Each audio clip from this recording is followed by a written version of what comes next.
pessoal, tudo na paz? Vamos para o nosso primeiro vídeo. Hoje nós vamos falar com vocês sobre o diagnóstico.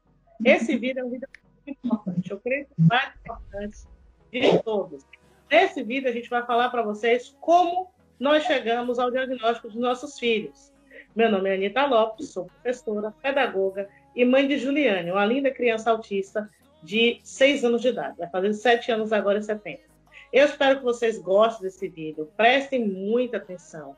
Você, pai, você, mãe, que ainda está suspeitando que seu filho tem autismo ou alguma outra dificuldade de aprendizagem ou deficiência, preste atenção que alguns sinais a gente vai falar aqui, que não é só de autismo, não, tá? Que está ligado a outras dificuldades, a outros distúrbios e transtornos também, tá certo? E tudo isso foi um sinal de alerta para mim e para Amanda. Nós vamos falar também, professor, você mesmo está aí nos assistindo, que tem uma criança na sua sala de aula, que você suspeita que tem alguma dificuldade, algum transtorno, né? Vamos prestar atenção nos sinais, que você pode ajudar a mãe, a família dessa criança a buscar o tratamento, o diagnóstico para essa criança, certo? O diagnóstico, pessoal, é muito importante. É muito importante que a partir do diagnóstico a criança vai ter o tratamento que ela precisa para se desenvolver.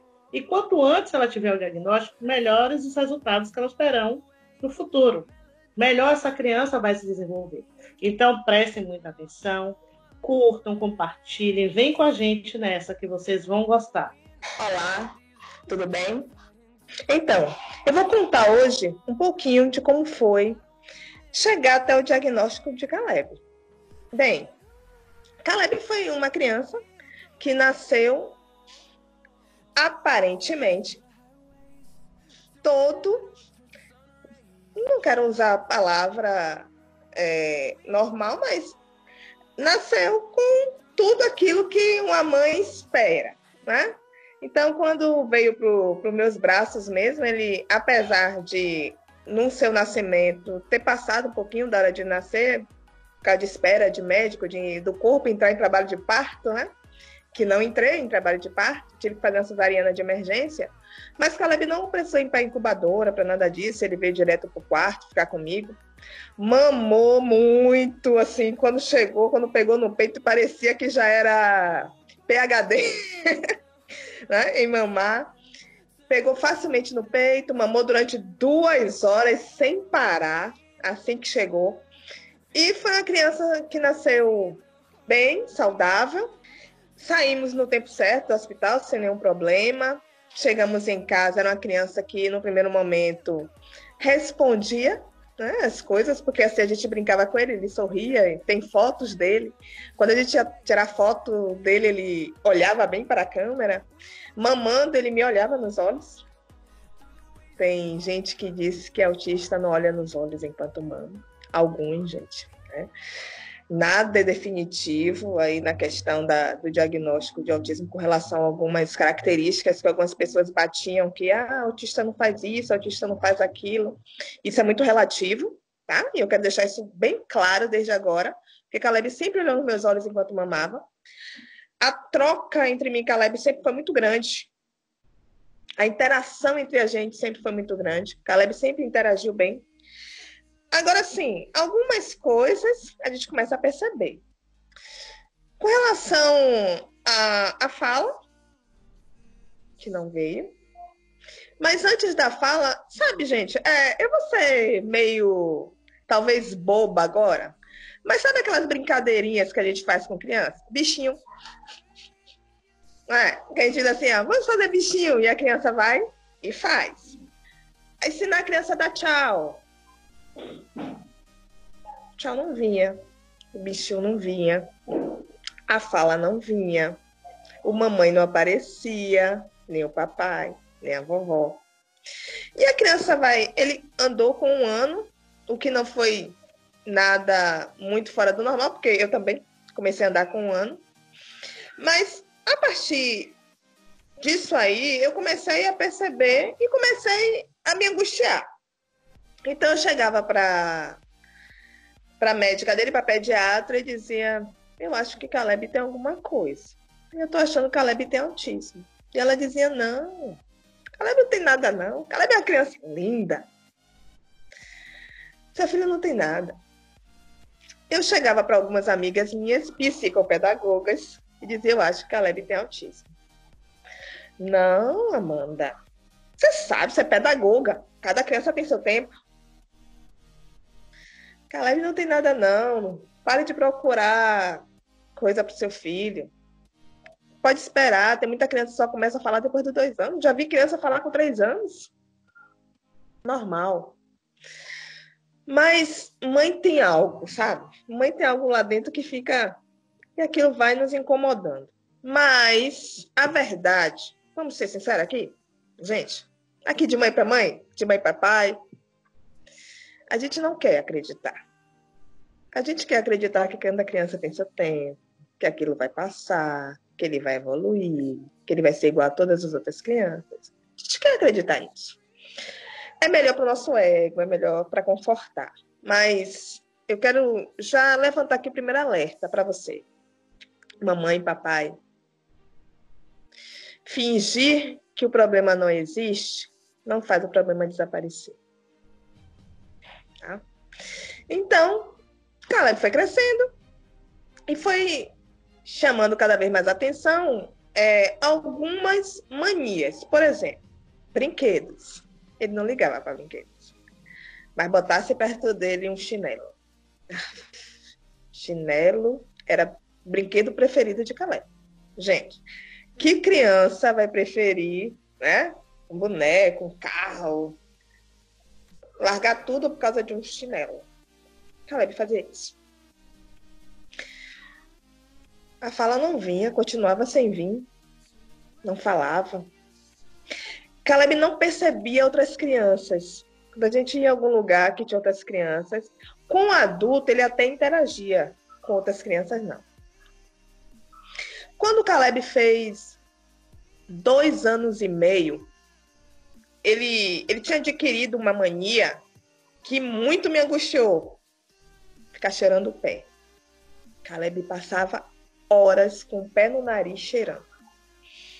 E aquilo começou a me angustiar. Meu Deus, esse menino não para de cheirar o pé. E pasmem, coisas de mãe. Eu vinha já pesquisando autismo no Google, né?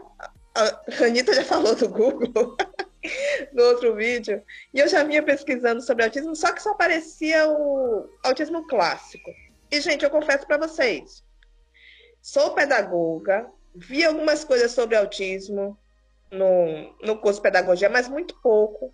E quando eu pensava em autismo, eu pensava naquela criança sentada no canto da parede, se balançando. Essa era a visão clássica do autismo. E era isso que eu pensava. Apesar de eu achar que meu filho, que não fazia isso, era autista. Ó, coisa de mãe.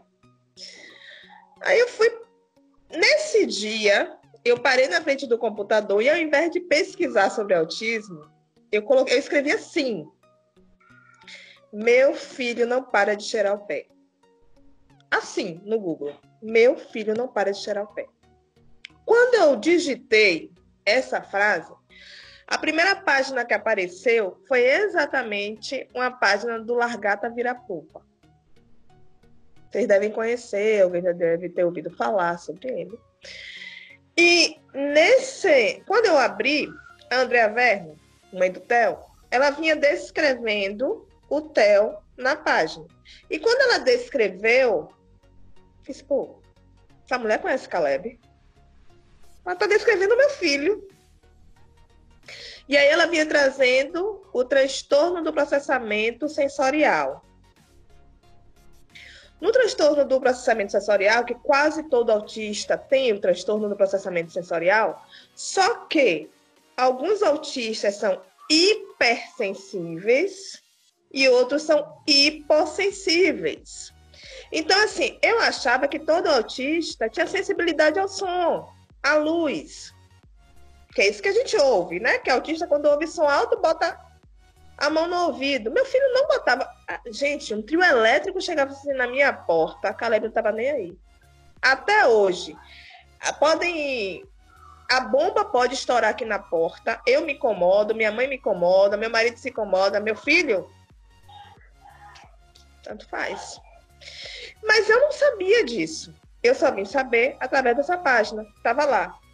como as características dos hipossensíveis e as características dos hipersensíveis. E embaixo tinha assim, se seu filho tem 70% de uma deles, né, do hipo ou do hiper, com pinceladas do outro, procure um neuropediatra ou um psiquiatra infantil.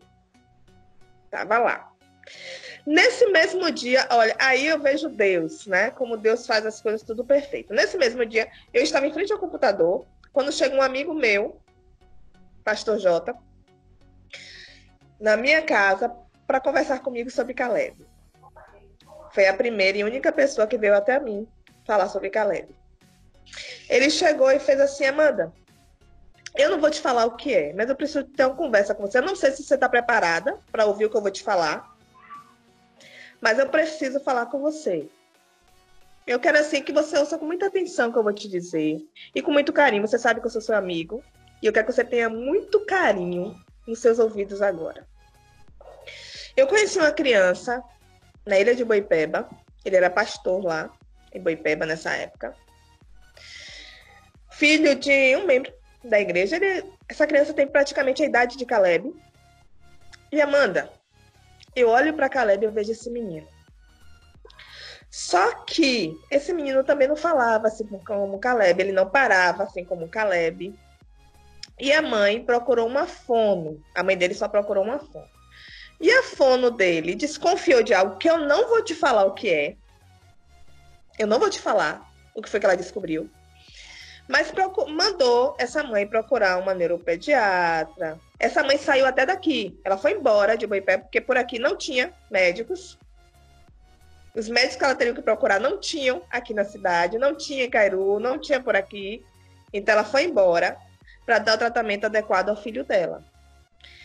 Então, minha preta, que me chama assim, procure um médico para ver seu filho. Aí eu fui e disse a ele, ô Jota, eu estava pesquisando aqui realmente, eu acho que Caleb tem autismo. Ele não me disse nada, gente. Ele não me disse nada. Ele só disse assim, procure. Ele saiu da minha casa, eu fui procurar médicos em Salvador, que eu sabia que Valença não tinha. Descobri que Santo Antônio, na época, também não tinha especialista em autismo. E eu fui procurar, e eu já ligava, gente, para as clínicas em Salvador, perguntando assim, a neuropediatra que atende aí é especialista em autismo? Ela conhece casos de autismo? Eu já fui procurando assim. E aí eu encontrei uma neuropediatra no Santa Isabel, em Salvador. Gente, isso foi numa sexta-feira. Na segunda, eu estava sendo atendida. Caleb estava sendo atendido no Santa Isabel. Na segunda de manhã. Foi assim. E eu não tinha dinheiro não, viu? Eu pedi. Eu saí catando quem podia. E aí eu consegui com o tio de Caleb e um irmão do pai dele, né? Do pai de Caleb. Um ex-cunhado meu, que depositou na minha conta e eu fui atrás. Só que assim, a neuro não fechou logo o diagnóstico. Ela pediu 1001 exames para fazer. E eu fui atrás de todos esses exames, fazer todos esses exames. Gente, era uma pilha de exames assim para fazer. E eu fiz todos os exames menos 2. O eletrocefalograma, que ela só aceitava se fosse feito com ela, na clínica dela. E a tomografia não. Gente, eu esqueci o nome do exame. Anitta, me ajuda Mapa, aí. mapeamento Não. genético. Não é para mapeamento genético. Tomografia computadorizada. Não é a tomografia, que ele quer mais do que a tomografia. Gente, Ressonância magnética. Ressonância, isso. Valeu. É por isso que 2 cabeças pensam melhor do que uma. A ressonância. Aí o que acontece? Caleb na época tinha 2 anos e 8 meses, por aí. A pediatra dele me aconselhou a não fazer a ressonância. Ela disse que ele estava muito pequeno para fazer ressonância, para tomar aquele remédio lá que tem que tomar, para fazer a ressonância e tal, que ela não aconselhava. Só depois de 5 anos de idade. E para fazer o eletro foi um sofrimento. Eu acho interessante, assim, porque o Bera, Caleb fez no Hospital das Clínicas de Salvador. E o remédio que deram lá, Caleb dormiu, fez o Bera. E olha que o Bera tem som no ouvido, bota aquele, né? E Caleb conseguiu fazer o exame. Só que o eletrocefalograma foi 3 vezes. 3 vezes para Salvador, para a clínica lá, da médica. E Caleb não conseguiu. Toda vez que davam lá o remédio, que era para ver se ele acalmava, Caleb triplicava em energia. E pensem 3 dias, assim, que para mim foi, assim, extremamente cansativo, extremamente, sabe? Porque eu fiquei o dia todo sem comer. Porque eu levava tudo que é tipo de comida para ele. Mas a gente não pensa muito na gente, né? A gente pensa em deixar o filho quanto mais confortável possível e tal. Então, o dia todo, da manhã à noite, sem comer, sem dormir, sem descansar, com uma criança elétrica nos braços, sozinha. E aí eu desisti. Nisso que eu desisti, me falaram da AMA em Valença. E aí eu coloco aqui que abaixo de Deus foi assim, na verdade, foi Deus que colocou a AMA na minha vida, né? A Anitta tá aí com a blusa da AMA. Me falaram da AMA, né? Da Associação de Pais e Mães de Autistas, em Valença. E aí eu fui buscar lá. Me informaram, né, que o diagnóstico de autismo é um diagnóstico clínico e multiprofissional, né? Caleb teria que passar por outros profissionais que o analisassem, que observassem, né? Que era bom ter o relatório desses profissionais. Foi que lá na AMA ele passou pela psicopedagoga, lá na AMA ele passou pela fono. E aí esses profissionais foram observando e fazendo relatório de Caleb. E na AMA me orientaram a procurar a doutora Camille, que é uma psiquiatra infantil que atende na AMA de Salvador, que já é especialista mesmo na área do autismo. Eu não fui na AMA na época de Salvador, eu fui ao consultório particular dela lá em Salvador, mas já com todos os relatórios, todo o encaminhamento da AMA, com tudo. Então lá, foi lá que eu recebi o diagnóstico de Caleb, né? Lá em Salvador, depois de todo esse percurso, né? E eu digo assim, que a AMA me ajudou demais porque a neuro, que eu fui antes, ela dizia assim, ele tem características fortes de autismo, mas ele tem característica também que nega o autismo. Gente, pensa sempre 100% autista? Entendeu? Vocês estão entendendo o que eu estou falando? Por isso a importância de procurar os profissionais certos, profissionais que realmente conhecem as características, profissionais que antes de passar... É bom fazer os exames para ver se não tem a questão das comorbidades, se não tem outras doenças associadas. Mas que também diga assim a você, procure um fono. Enquanto está fazendo os exames, procure um fonoaudiólogo. Ela não me orientou a isso. Procure um psicopedagogo também, procure um TO, né, um terapeuta ocupacional. Eu não fui orientada a nada disso. Eu vim ser orientada cá na AMA, a procurar os profissionais. Na verdade, que lá já tinha, que fizeram a observação dele, que fizeram o relatório para levar para a doutora Camille. Né? Aí a doutora Camille observou, viu que ele tinha as características, sim, de autista. Né? Inclusive, ela disse que ele não tinha um comprometimento da parte cognitiva, né? Ele aprende as coisas fáceis, realmente eu vejo isso. Hoje ele já fala, né? Caleb começou a falar com 5 anos e meio, mas foi um processo, gente. Aí algumas pessoas podem me perguntar, foi doloroso? O processo foi. O diagnóstico, para mim, não. O processo foi mais doloroso do que o diagnóstico, porque eu acredito que quando a gente passa por esse processo, o diagnóstico é um alívio. Você diz assim, ufa, agora eu sei o que meu filho tem. Porque eu acho que muito pior do que um diagnóstico pronto em mãos é a dúvida, e se não for autismo, o que é? Então, gente, não fique com a dúvida é muito pior do que o diagnóstico. Eu sei que algumas mães vão passar pelo luto, que vai ser sério isso aí. Eu participo de alguns grupos de mães e vejo isso acontecer, leio muitos relatos. Mas no meu caso, foi aquela questão de assim, partir logo do luto para a luta. Poxa, há possibilidades de algumas coisas melhorarem, vamos correr atrás, tá? Então, é isso aqui que eu deixo para vocês, mamães. Estão com dúvida?